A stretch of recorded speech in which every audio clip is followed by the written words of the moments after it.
Greetings. Today is Tuesday, February 3rd, and this is our monthly review of the stock market. We might talk a little bit about economics as well. Certainly some fireworks to end the month of January. Overall, a pretty decent way to start the year, but definitely some fireworks at the end of January. That said, as of February 1, our VSI indicator is indeed still on a green light. Now, if you're not familiar with our VSI indicator, feel free to take a look at my book. You can get the first chapter, the introduction, and the first chapter free at theodorehicks.com. Now, that said, we talked about the fact that there was some fireworks at the end of January, and you can see it here in the fear index, or the VIX. So you can see the VIX spiked up. You can see I've got a red line indicating on my chart. That is usually kind of where I start to really pay attention. Last week, it touched that 20 level.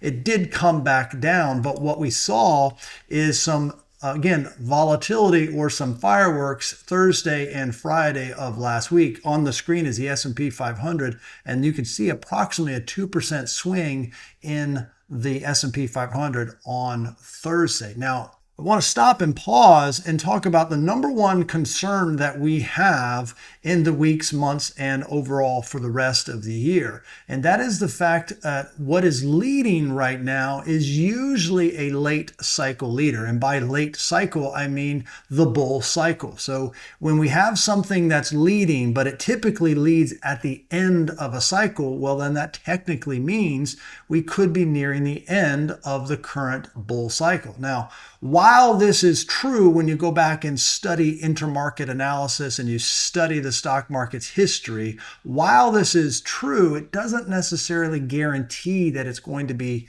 true this time around. That's the first thing. Then the second thing, even if it is true this time around, we can't use it as a timing device. So when we see warning signs like this does not mean, hey, flee for the hills. What it does mean is we're going to increase our degree of alertness, but all the while, we're going to maintain our discipline and maintain our process.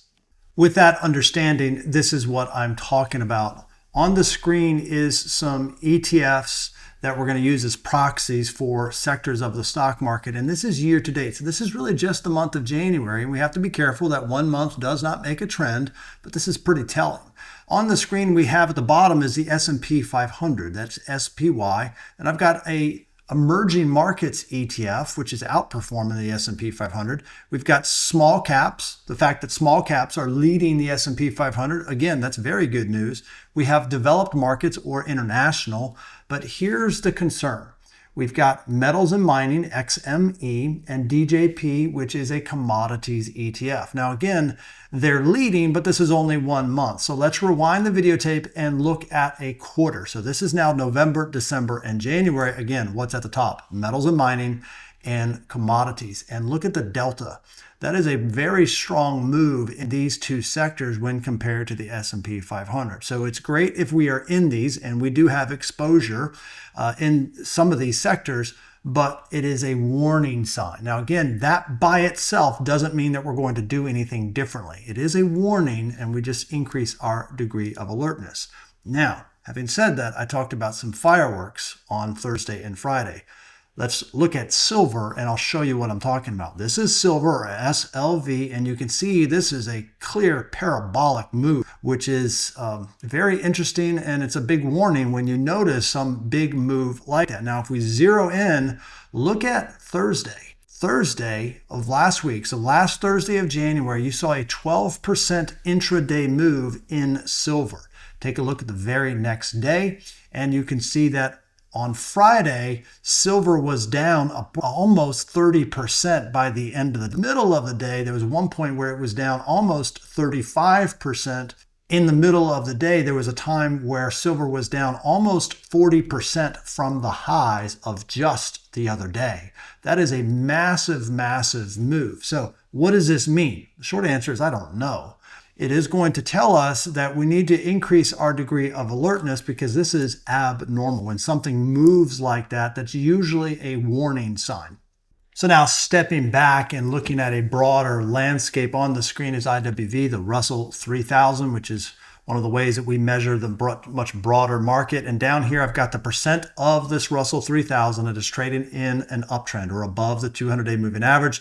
You can see at the end of January, almost 62% of the Russell 2000, or Russell 3000 rather, is in an uptrend. So that is pretty strong. If we zero into small caps in particular, we get a very similar measure. So I would argue that when we look at these two measures, the participation is broadening out. That is a very healthy sign.